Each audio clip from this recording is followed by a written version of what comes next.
गरीब साध साध सब नेक हैं, आप अपनी ठोरे। जो सतलोक ले जावेंगे वो साधु कोई और।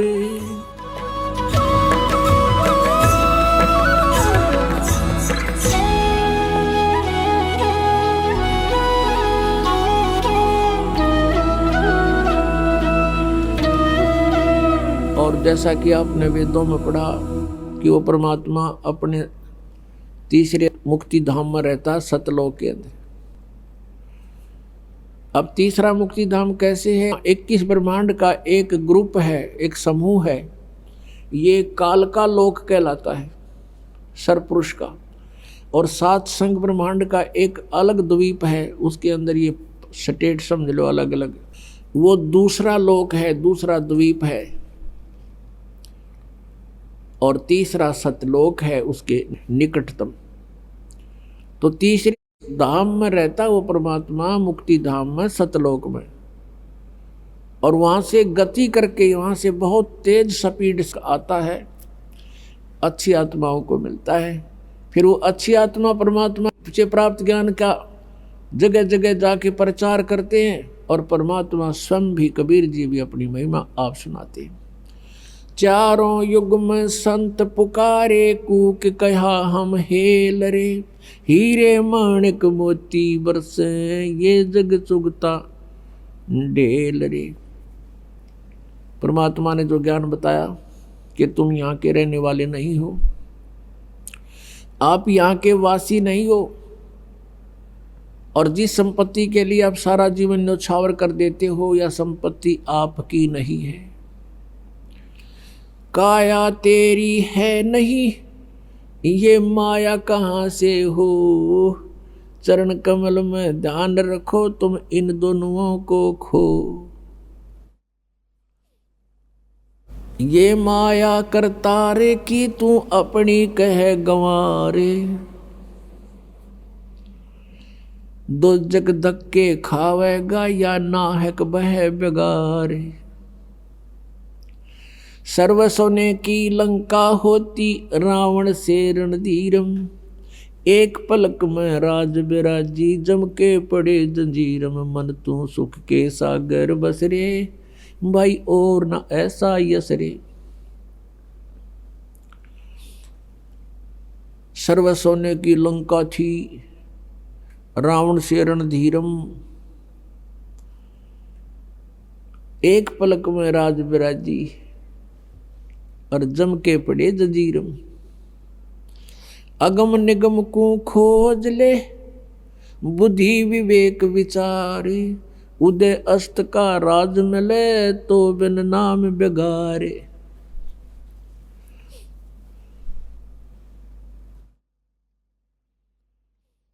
भक्ति बिना क्या होते हैं, ये भरम रहा संसारे। रति कंचन पाया नहीं, रावण चलती बारे। सोने के महल बना रखे थे कुबद्दी ने, सोने की ईंटें, सोने की गारा, और उसमें महल और कई कई मंजिल के। और परमात्मा कहते हैं 1 ग्राम स्वर्ण, 1 ग्राम गोल्ड भी साथ लेकर नहीं जा सका। तो हमारे यहाँ भूल पड़ रही है कि ये मेरा है, या कार मेरी है, कोठी मेरी है, बेटा मेरा है, बेटी मेरी है। जिसमें आपकी यह भूल हटेगी, तब आपकी भक्ति फलेगी कि ना बेटा आपका है, ना बेटी आपकी है, ना यह कार आपकी है, ना कोठी आपकी है। अब आपके बच्चे नहीं हैं, ये परमात्मा के बच्चे हैं। आप परमात्मा के नौकर हो, और परमात्मा ने आपके पास ही अपने बच्चे भेज दिए, बेटा या बेटी।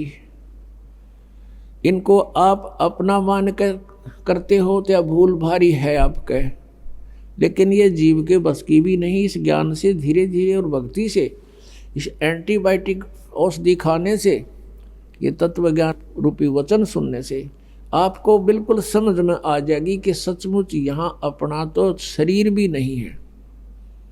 तो हमने इन बच्चों को जो आपको भगवान ने दिए हैं, इनके दास नौकर बनकर आपने इनकी परवरिश करनी है। भगवान से डर के इनकी सेवा करनी है, जैसे एक नौकरानी और एक नौकर मालिक के बच्चों की कितनी केयर टेक करता है। इस दास को इतिहास अब याद आते हैं, उदाहरण आते हैं जो संसार में घटे हुए हैं। भगवान ने जो हमें उदाहरण दिए हैं वो सत्य हैं। एक समय दास जब सर्विस करता था, ऑफिस में बैठा था और सामने गली थी, सड़क, और ऑफिस से 2 मकान छोड़कर लेफ्ट साइड में एक बहुत बड़ी धनवान व्यक्ति का मकान था, कोठी थी। उसकी एक पुत्री थी, लड़की ज़्यादा से ज़्यादा 8-9 वर्ष की होगी। उसके लिए एक नौकरानी छोड़ रखी थी और उस लड़की का स्कूल वहाँ से ज़्यादा 10 फरलांग होगा, यानी 2000 फुट मुश्किल से 5 एकड़ की दूरी पर। तो वो लड़की को नवाती धवाती, उसके सारे कपड़े चेंज करती और सारा उसको व्यवस्था रखती, खाना पीना दूध सब समय पर खिलाती। और उसको जब छोड़ने जाती थी स्कूल में, पैदल छोड़ के आती थी, थोड़ी दूरी थी, तो वो क्या करती थी, जून के महीने में एक छोटा सा छाता लेकर लड़की पर तो छाता रखती थी और स्वयं धूप में चलती थी, क्योंकि वो मालिक की बेटी थी। और जब उसको नौकरी से निकाल दिया, उसने झांका भी नहीं उधर, और पहले वो उसको इतना प्यार देती थी, शायद माँ भी नहीं दे सकती। तो ऐसे ही हमने इनको मालिक के बच्चे जानकर, और हम सभी यहाँ कष्ट में हैं, दुखी हैं, एक दूसरे को समझकर, जैसे एक सास बहू है और सास बहू का कहते हैं कुत्ते बिल्ली वाला बैर हो जाता है। ऐसा क्यों है? बिना ज्ञान के गाटा जुड़ रहा है। और फिर कहते हैं जैसा दर्द आपने हो ऐसा जान बिराने। अब जैसे घर का मुखिया है, सास है, उसके अधीन पुत्र वधू है, अब उसके साथ दुर्व्यवहार करेगी तो उसकी आत्मा रोएगी, बोल सकती नहीं। तो वो आत्मा की जो पुकार है वह भगवान के दरबार में डिपॉजिट होती है और उसका प्रतिफल बहुत भयंकर होता है। फिर क्या होता है कि कई जगह ऐसा है कि पुत्र वधू इतनी हैवी है सास पर, उसको तंग करती है। तो उस समय ये ज्ञान याद रखना चाहिए कि हम इस काल ने ऐसी व्यवस्था में जोड़ रखे हैं, क्योंकि यहाँ व्यवस्था ऐसी है। अब जवान बच्चे का और बूढ़े का कभी भी मेल नहीं मिले, ना मन मिले, ना व्यवहार मिले, ना विचार मिले, और फिर रहना इकट्ठा, सास और बहू ने इकट्ठा रहना और कति विचार नहीं मिले, यह गारंटीड बात है। और इसलिए झगड़ा रहेगा, यह भी रहेगा, लेकिन इसका समाधान इस ज्ञान से होगा। देखो, कोई भी घर में हानि करके प्रसन्न नहीं हुआ करता, कोई भी नुकसान करके राजी नहीं, लेकिन हो जाता है। और फिर उसके ऊपर एक दूसरे के साथ खींचातानी करे, तूने ऐसा कर दिया, तू ऐसा करता है, ये करता है। को बालक है उसने प्यार से समझा दे, लेकिन नुकसान जो होना है आपके भाग्य में पूर्व निर्धारित है, वो होके ही रहेगा। और वो नुकसान तो हो लिया और फिर वो झगड़ा बाकी रह गया, बेमतलब की टेंशन। जब आप परमात्मा की शरण में आ जाओगे, ये हानि भी नहीं होगी आपके, सत्कर मान लेना। और इस ज्ञान से जब ये मन बकवाद करेगा, इस ज्ञान रूपी लगाम से यू रुकेगा। एक सास बहू थी, बुढ़िया बहुत लड़ा करती है अपने पुत्र वधू के साथ, इकलौता पुत्र था। अब बेटा ने सोचा करता, भाई माँ की बात नहीं मानी तो माँ की आत्मा दुख पाओगी। वो भी अपनी पत्नी को ही धमकाया करता, गलती होती चाहे ना होती, माँ को प्रसन्न करने के लिए। और बुढ़िया बहुत कलियारी थी। अपने आत्मा एक परमात्मा लीला बख्शते हैं, करते हैं, दया करते हैं। एक बहन सत्संग में जाया करती थी, बुढ़िया माई, वो उनके घर चली गई, कुदरती परमात्मा भेजते हैं। और वह बुढ़िया लागरी कति श्लोक सुनान अच्छी बूंदी कहन अपनी पुत्र वधु को, और वह बेचारी बोल रहा नहीं। अब बोलूंगी तो फिर सामने अपने बेटे तो गड़वाएगी, तो वह बेचारी चुप रहने में अपनी खैर समझ रही थी। अब उस बहन जो सत्संग में जाती थी, परमात्मा परमेश्वर के विचार सुनती थी, उसने सोचा ये तो नरक हो रहा है इनका घर। उसने उस बुढ़िया को सहज सहज प्यार से कहा, बहन सत्संग में चल लेगी? ना हम नहीं जाया कर सत्संग में, ये तो उलगी जाया कर ठाली, जिन्हें कोई काम कोई ना। हर बुढ़िया ने काम बहुत लड़न का, और काम नहीं उसने, वो छूटे ना उससे। उसने फिर दूसरे तीसरे दिन फिर कहा कि आए एक बार मेरे साथ चल, कोई भी ना रही मेरे साथ चलने वाली, और मैं अकेली रहेगी, सत्संग में जाना है, जल्दी आ जावांगे। वह उसकी मुंह लागती सी थी। उस दिन वह बुढ़िया उसके साथ चलेगी। अब साथ चलेगी तो वह सत्संग सुना, सत्संग सुने तो पुण्यात्मा असर होया कर, ऐसी बात नहीं। जब तक हम कुएं के मेंढक बने रहेंगे, हम उसी क्रियाओं से लिप्त रहते हैं, वैसे ही विचार हमारे बने रहते हैं, और ज़्यादा ही दुख और बुराइयां हमारे अंदर प्रवेश होती रहती है। बुढ़िया ने सुने विचार, उसकी तो एकदम जो है ना, एकदम परिवर्तन आ गया उसके अंदर। अब सचमुच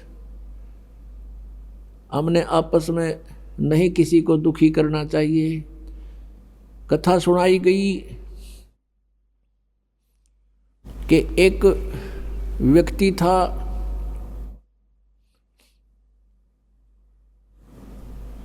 वो कहीं पर साधना कर रहा था, बैठा था, साधना कर रहा था, और एक गाय भागी जा रही थी, और वो गर्भवती थी, और उसको ये आभास हो गया था कि कोई कसाई उसके पीछे पड़ा हुआ है। वो आगे वन में ओझल होगी। शिकारी वहाँ आया, उस साधक से उसने पूछा, गाय देखी आपने? मुंह से नहीं बोला, उसने हाथ कर दिया ऐसे, किधर गई? वो कसाई ने वह गाय ढूंढ ली, वो मार दी। उसका भी प्रतिफल उसको भोगना पड़ा। कहते हैं फिर उसकी बाजू कट गई। इतना भी हम सहयोग देते हैं किसी अन्य दुष्कर्म के अंदर, इतना भी हमें हानि होती है। जैसे हमने मना किया है बीड़ी शराब तम्बाकू पीना नहीं है, और किसी को पीने में सहयोग भी नहीं देना, उठा के भी नहीं देना, उसमें भी हानि होगी। आपको मर्यादा सारी पालन करनी होगी। कहने का भाव ये है कि एक व्यक्ति था, और उसकी पत्नी बहुत लड़ा करती, बहुत झगड़ा करती थी, बहुत बुरा बोलती थी।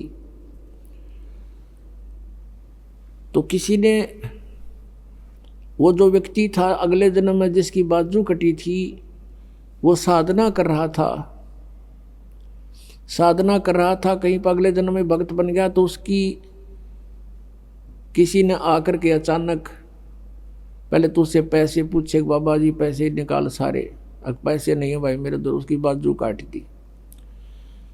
अब उसने सोचा भाई मैं भक्ति भी कर रहा हूँ और यह आपत्ति मेरे पर कैसे आ गई। उसने सोचा भी मैं इसका किसी से कारण पूछूं, मेरा कौन से जन्म का पाप था। किसी ने बता दिया भाई इस गाँव के अंदर एक भगत है, और वो पीछे बीती हुई बता देता है, पिछली बता देता है, भविष्य की नहीं जानता। वो उसके घर पर गया तो उसने पता लगा कि घर से बाहर गया हुआ है। फिर भी उसने सोचा घर पे पता करता हूँ। जब वो घर पे गया तो उसकी पत्नी से पूछा कि ऐसे ऐसे वो कहाँ है भगत। हुआ उसकी पत्नी लगी गाली देने कि तेरे जैसा ढेड वो है, हंडा धक्के खांदा जिसरे तू खावे है, पता नहीं के सुना दी। अब जिसका हाथ कटा हुआ था उसने सोची भाई मैं तो गलत आ गया, मेरे साथ मजाक कर दिया, दिखे ना भगता के घर में कैसी बात होया करे, इसी ने कमी होया करे। वो वापस चल पड़ा। रास्ते में किसी ने बता दिया कि तू जिसका घर पूछा था ये आ रहा वो व्यक्ति। उसने उसको सोचा ले चल आया है बाहर, बात कर लेता हूँ। राम रमी हुई, नमस्कार हुआ, कुशल मंगल पूछा। उस जिसका हाथ कटा हुआ था उसने पूछा कि भाई एक बात बता, क्या तू पीछे की जानता सारी? कहाँ जी, दया है भगवान की। भाई पहला मेरी तो पाछा बताइए, पहला तू अपनी बताया, तेरे घर में इसी बूंदी कलियारी क्यों करा रही है? ऐसी बेहुदा बोली वाह न, बोला यार भी बताऊं, पहला यह सुन ले तू। पिछले जन्म में मैं था काग, या थी गधी, और जब कुमार इसने छोड़ देता, इसकी कमर टूटी हुई होती थी, मैं इसकी वो खाता था, टूटी हुई कमर से उन जख्मों से मांस खाता था। तो आज भाई अपना बदला ले रही है मेरे से, और ये इतने जख्म करेगी मेरा जितने मन न कर रखे हैं। तब उसने पूछा भी फिर मेरा हाथ क्यों कर कटा? मैं तो भगत आदमी, और ये कैसे जुल्म हुआ मेरे साथ? उसने बताया कि पिछले जन्म में भी तू भगत था, और तूने एक गाय के कटने में सहयोग दे दिया, तूने न्यू हाथ कर दिया कि इधर गई, बोला नहीं तू ऐसे गई, इससे तेरा हाथ कटा। अब कहते हैं तुमने दरगाह का महल नहीं देखा, धर्मराज के तिल तिल का लेखा। अब इस तरह कहते तुम एक दूसरे को सताओगे तो तुम्हें आगे फिर दंड भोगना पड़ेगा। वह बुढ़िया के बात समझ में आएगी, अकबर ने तो जुल्म कर दिया।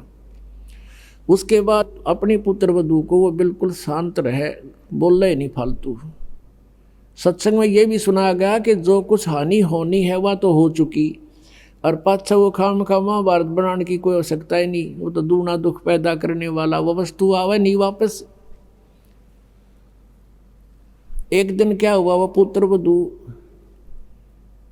गाय भैंस का दूध निकाल के और ऊपर कड़ियों में कड़ा डाला कर दे, हुक लंबा सरिये का हुक ला देते, और उसमें बाल्टी टांग देते थे कड़े में, हुक में, कुत्ते बिल्ली से बचाने के लिए। अब उस पुत्रवधू ने वो ऊपर, क्योंकि ऊंचा होता था, गर्दन नीचे रखनी पड़ती थी, यूं कर टांगन लगी, वो की तो उल्टी साइड में लग गया। उसने सोचा टंग गया, हाथ छोड़ दिए, वो बाल्टी नीचे गिर गई, सारा दूध फर्श पे फैल गया। अब पुत्रवधू ने देखा बुढ़िया की तरफ, अकी होगी ओन अनो बिरना कई दिन का सांग हो गया यो। अब उसकी तरफ देख रही है बेचारी भयभीन दृष्टि से। बुढ़िया कहती बेटी कोई बात नहीं, हमारे भाग में नहीं था यो, और इसको उठा ले ऊपर ऊपर से और भैंस को ही डाल दे बेटा उसके चारे में। ये अपने भाग में नहीं था इसलिए गिर गया, कोई बात नहीं। अब उस पुत्र वधू ने सोचा आज बुढ़िया कौन सा स्टेशन पकड़ेगी, या तो कदे 16 बातें बोलिया नहीं करती। काफी देर उसका जची नहीं, बुढ़िया फिर शुरू हो गया ऊपर ले मन तक कहती हो कदे। वह बुढ़िया खड़ी हुई, 7 लाख का बेटा ठा इसने, और भैंस के चारे में डाल दे, कोई दिक्कत को नहीं। अब उसने सोची अपने बेटे ने बतावेगी, मेरे तो ना कहती होगी, तो वो भी आ लिया, पुत्र भी उसका कोई जिक्र नहीं करा बुढ़िया ने।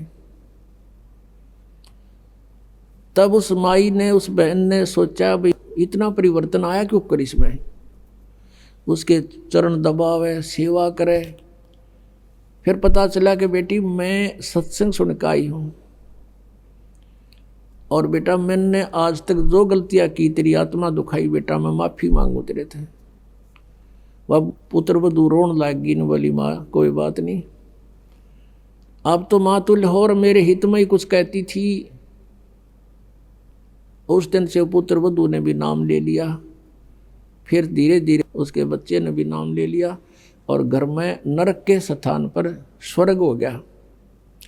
अब इस परमात्मा की वाणी से, ज्ञान से स्वर्ग तो यही हो जाएगा, और सतलोक हमने जाना है, फिर भक्ति करके वहाँ सतलोक चले जाएंगे, महासुख वहाँ हो जाएगा। तो इस प्रकार वो परमात्मा आकर हमें ज्ञान देता है, उसके ज्ञान से हमें पता चलता है। इसलिए कहा कि सत्संग की आधी घड़ी और तप के वर्ष 1000 तो भी बराबर है नहीं, कहे कबीर विचार। अब यहाँ बताते हैं परमात्मा कि ये स्थान तुम्हारा नहीं है, और तुम यहाँ ठेकेदार बन गए, मालिक बन गए, मालिक तो एक ही है, हम सब उसके बच्चे हैं और उसने आपको जो संतान दी है वो उसके बच्चे हैं, आप मानो चाहे ना मानो। और आपने ये नहीं कि अपना कर्तव्य से दूर होना है, परमात्मा के बच्चे जान के उसके डर से उनकी सेवा करनी है। जिसका जितना भी जो आपका कर्तव्य कर्म है वो करना है, उनको पढ़ाना है तो पढ़ाना है, कपड़े वस्त्र की आवश्यकता वो भी व्यवस्था करनी है, विवाह शादी भी करनी है, तो परमात्मा के बच्चे जान के करनी है। और जब यहाँ से चलोगे, जैसे वो नौकरानी निकाल दी गई थी, उसके सपने में भी ना आया हुआ मेरी बेटी थी, तो पुण्यात्माओं ये स्थिति आपकी जब आवेगी ऐसी बात नहीं, क्योंकि ज्ञान से ही अज्ञान हटता है। हम अज्ञानवश एक कुर्ता पर आकर मन अपना मान लिया, किसी का बच्चा जा रहा हो है कहीं पर और उसको तुम अपनी तरफ से कुर्ता पजामा पर आकर अपने घर बैठा लो कि मेरा है ना दूँ, मेरा है, या कोई बात हुई? तो हमने इस जीव को एक कुर्ता परा दिया बेटा और बेटी का और अपना मान लिया अपना मेरे हैं, या कोई समझदारी की हमने। तो इस प्रकार हमारा इस ज्ञान से मन हटेगा, सच्चाई की तरफ पहुंचेगा। अभी तक तो हम देखा ज्ञानवश ही अपना मान लेते थे, तो शरीर अपनाए नहीं है तो हम दूसरे को अपना कैसे मान बैठे।